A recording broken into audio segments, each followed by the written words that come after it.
I was at my house on 105 in Sour Lake, Texas. The water was rising pretty quickly, but we live up on a high land, which we thought it wouldn't come, but it rose pretty quickly, and we had to be rescued out with a Army truck. I am not the same person who walked into this building August 29th. I've just seen so much stuff. I had a patient that I took care of for 3 days. Finally got him out, and he did pass away the next day. So it was very difficult. I think we were kind of a place of refuge in a way. I mean, we had people come in, you could tell that they were still in a state of shock because they had lost their homes and they were currently living in a shelter. And I don't know, I just kind of saw them come in in their lowest point, and thankfully we were able to at least help them through one part of their life at that time, that they needed some kind of medical care, but I think they were terrified. It's just so indescribable. It's the worst feeling I've ever felt in my life. A vacation planned the next day to leave, and I didn't realize when I woke up that my car was going to be underwater. Well, the water went halfway through the house, but by the time we were able to access everything, the mold had already spread up and everything on the walls had been warped. So trying to salvage a little bit was hard, but we were maybe able to salvage a few pictures, but other than that, it's going to be starting from scratch. Mom and Dad as well, along with my brother, had houses next door to us. You know, we all took part in something that was out of our control, and we saved a lot of lives. I was physically ill. The worst feeling of my life. My car was flooded all the way to the roof, and I just bought a home in Bridge City, just signed paperwork probably a week and a half ago, and it had water in it as well. Everyone, people that picked me up, I couldn't even tell you how many boats coming in and out of my neighborhood picking people up, and they were just regular, everyday people, in their boats coming to pick people up. It feels surreal at this point, but looking in the house now and everything being gutted, kind of just 2x4s standing there, it's starting to become real. Wow. You work your whole life and everything to have all this stuff, and it's kind of just like, wow, where did it go? But we still have one another at this point, and I guess that's what we can look at. I think when I got out of the little bubble that I was in here at work, and when I went to my parents' house for the first time yesterday, it was real. I think being very spiritual and trusting God and knowing that He's going to take care of us in the end, that's what's, kept me going and kept a lot of our staff going. We really had to pull together, and that was a little scary, knowing that we were our own little island and pretty much the only medical care. My family, we kind of have leaned on each other nonstop, and then I have to say I have some pretty awesome coworkers. I was able to make it up here for a few shifts during all this just to try to get my mind off of things, and everyone just kind of pulled together, and we were able to lean on one another as well as my family members. It's a little scary because you worry about your family, your friends, and how you're going to get these patients out. And then when I called her back, the water got really high, so they had to make it out of the house. I'm actually 25 weeks pregnant.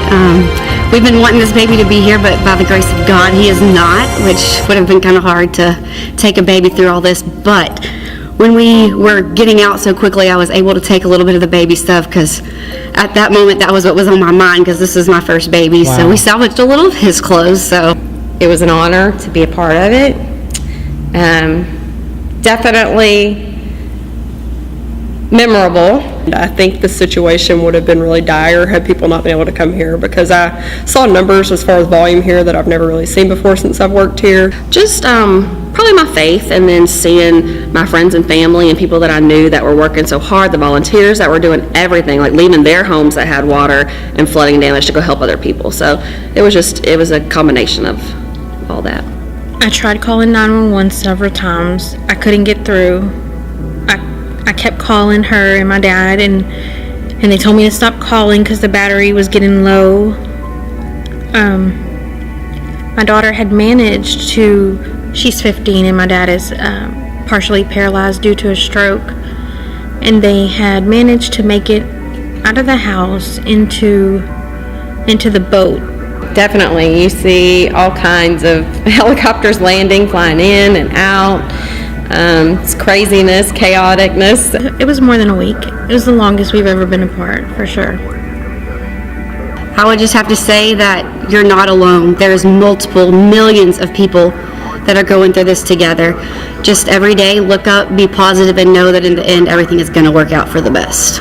It's still kind of, when you drive by the streets and people's whole lives are on the corner, it's still very surreal just to see how much damage was done in such a quick time. It was so busy nonstop, but every once in a while, someone would give each other a hug and be like, "Are you okay?" And that was we just pushed each other. But it's a little scary to think of how bad it could have been if we hadn't been here for people. My boss, Rochelle, she's also a family friend of ours, and I called her unbelievably hysterical.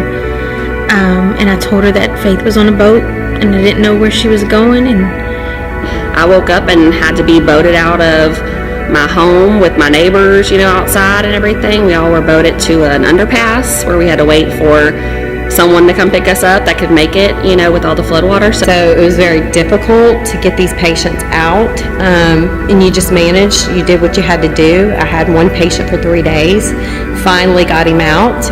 It's just made me really appreciate things more and see how well the community came together and really just worked together, and that's really how everyone has made it through. It got really intense those first couple days after the storm when Lumberton was pretty much an island and we were the only medical care for anybody to seek. That was very scary. Normally you have a lot of critical things that are going to go to other locations, but they were coming here and we were it. So I was proud. That was probably my biggest thing, was proud. Just seeing how they all came together. They did what they had to do to take care of the community, even though they couldn't leave and couldn't get to their families. They made me proud. I was almost jealous in a sense that I couldn't be here to help them do all the amazing things they were doing. I mean, for most of the people that were coming in, I think they were frightened because they didn't have anywhere to go. A lot of them lost everything. It definitely was a hardship for everybody, and you're kind of isolated here. You can't get in, can't get out. What do? And then you need medical attention. Of course you're going to go to the only place that that you're able to get treated at, which is our facility here in this area. Just that I'd never been through anything before like this, and it was surreal to think that it was here in Lumberton. We live in a good area. This is a great town to live in, and it was just really surreal. I don't think anybody ever anticipated that our hometown would look like this. I think we helped the community.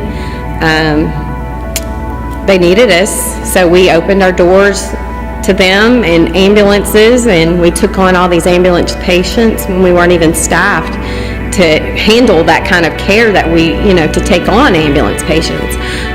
So it would have been very bad if no healthcare services were here in this community. We completely opened our doors. There was no financial aspect of anything that was covered. We completely opened our doors. Anybody that needed medical care received it. You pray with each other, and you pray with your patients, and you just, give everybody a pat on the back. You're doing a great job. Keep it calm. Keep the patients moving. Do what you got to do to take care of these people and get them back to, the shelter or their homes or wherever we could get them to fly them out.